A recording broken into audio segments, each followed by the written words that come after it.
இதில் இருக்கிற சரோஜக்கா வந்திருக்கிறாங்க. அவங்களுக்கு வந்து கிட்னி இப்போ ஃபெயிலியர் ஆகி ரொம்ப கஷ்டப்பட்டாங்க.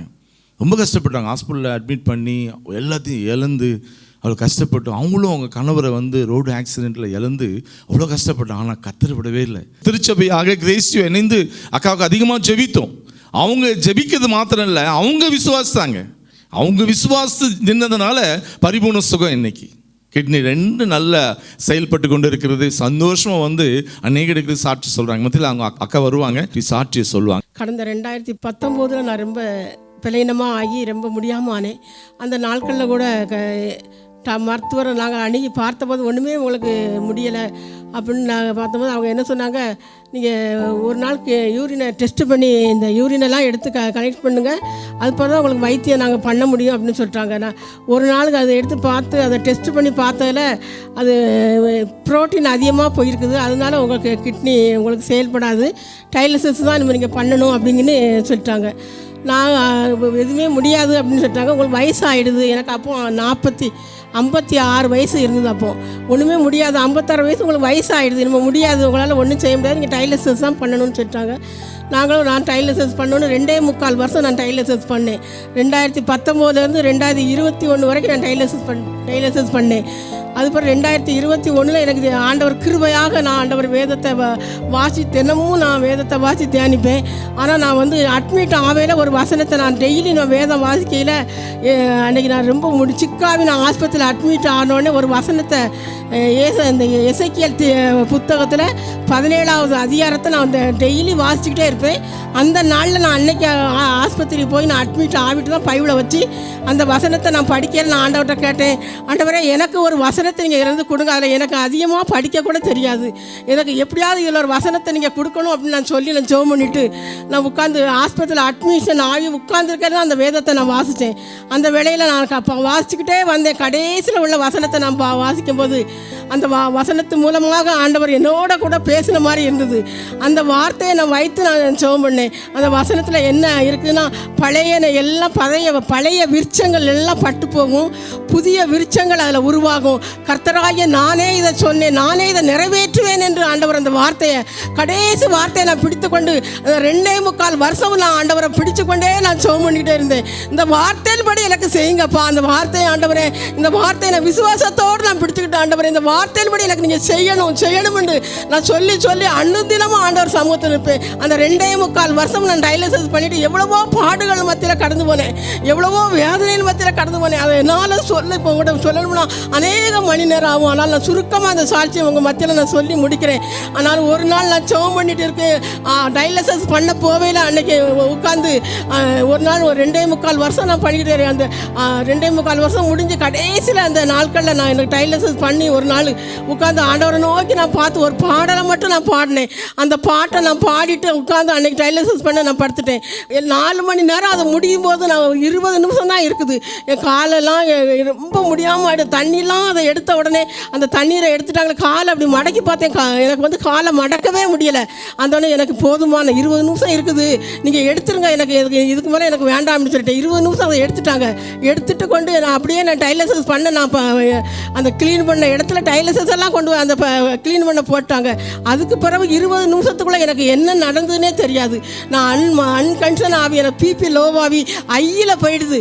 போன உடனே ஒன்றுமே இல்லை, ஒரு 10 நிமிஷம் ஒன்றுமே இல்லாமல் நான் அப்படியே கிடந்தேன். மயக்க நிலைமை இல்லை, மூச்சே இல்லை அப்படின்னு சொல்லிட்டாங்க. அதுக்கு அடுத்த 2வது ஷிஃப்ட் போட வந்தவங்க சொன்னாங்க, சரோஜம்மா மறைச்சிட்டாங்க, இவ்வளோதான் இனிமேல் முடிஞ்சுது அவங்க அப்படின்னு சொல்லிட்டு அநேக பேர் சொல்லிட்டாங்க.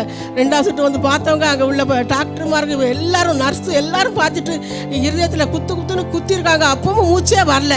10 நிமிஷம் ஆகி ஒன்றுமே இல்லைன்னு மறைச்சிட்டாங்கன்னு சொல்லிட்டு எல்லாரும் இனிமேல் அவ்வளோதான். நானே பார்த்துருக்கேன் அப்படி இருந்தவங்கள. கோமா ஸ்டேஜுக்கு போவாங்க, அன்றைக்கி சாயங்காலம் மறைச்சிருவாங்க, அல்ல உடனே மறைச்சிருவாங்க. அப்படி நானே என் கண்ணால் நான் அந்த டயாலிசிஸ் பண்ணி நானே பார்த்துருக்கேன். அப்படி இருந்த எனக்கு ஆண்டவர் கிருபையாக நான் ஒரு பாடல் தான் பாடிட்டு நான் போனேன். ஆனாலும் அந்த நாட்களில் எனக்கு ஆண்டவர் என்னை சுற்றி நின்று என்னை கல்மலையாக அந்த பாடலை அவங்க மத்தியில் ஒரே ஒரு அடி மட்டும் நான் பாடி காட்டுறேன். நீரே என் பலன், நீர் என் அடைக்கலம், ஆபத்து காலத்தில் என் துணை, என்னை சுற்றி நின்று என்னை காக்கும் கண்மலை, நீரே என் பலன், என்பலன் நீர் என் அடைக்கலம், ஆபத்து காலத்தில் என் துணை, என்னை சுற்றி நின்று என்னை காக்கும் கன்மலை, யாக்கோவின் தேவன் என் அடைக்கலம், யெகோவா தேவனே என் பலம், யாக்கோவின் தேவன் என் அடைக்கலம்,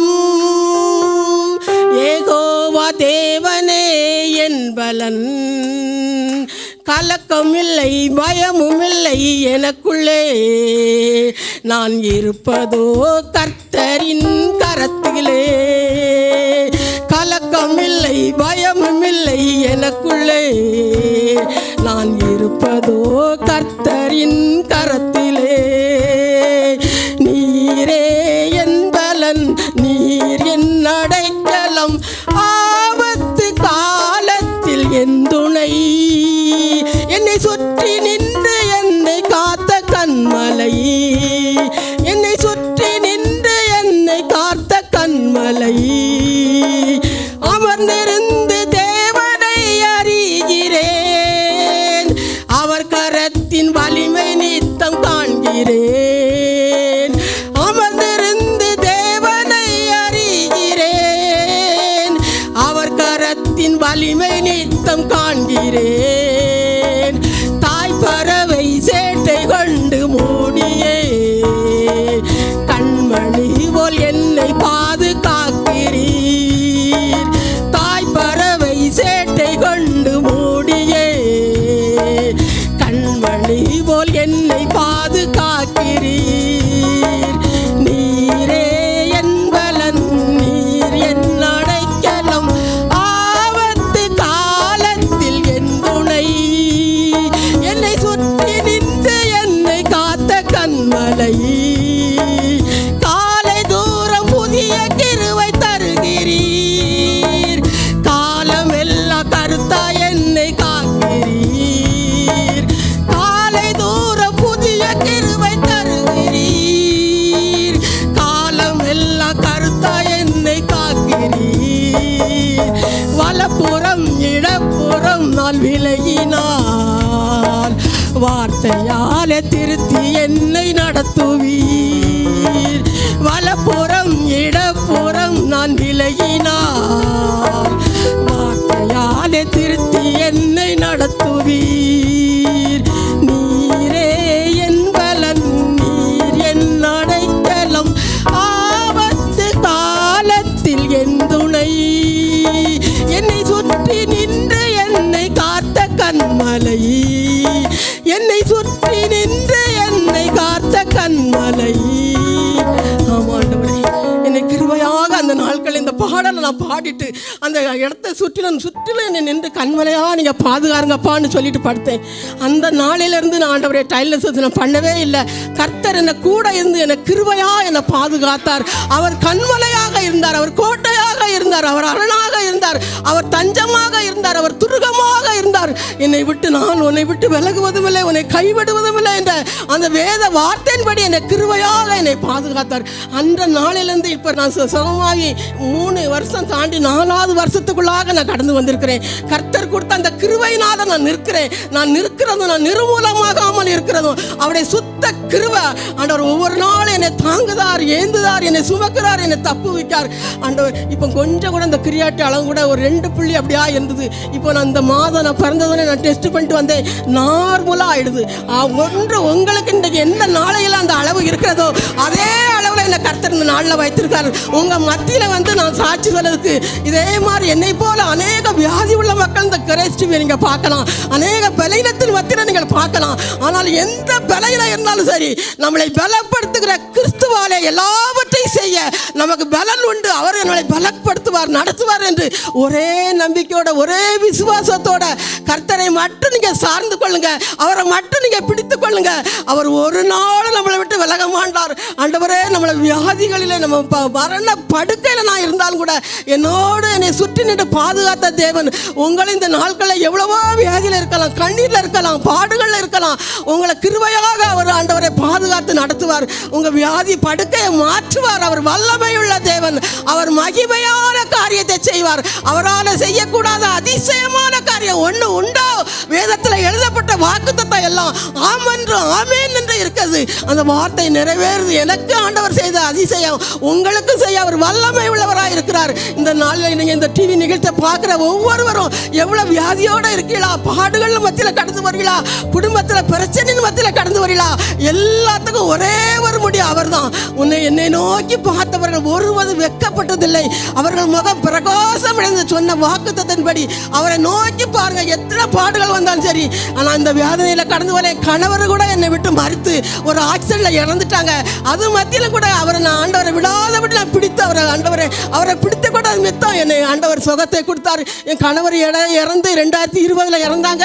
2021 எனக்கு கிருபையாக ஆண்டவர் சுகத்தை கொடுத்தாரு.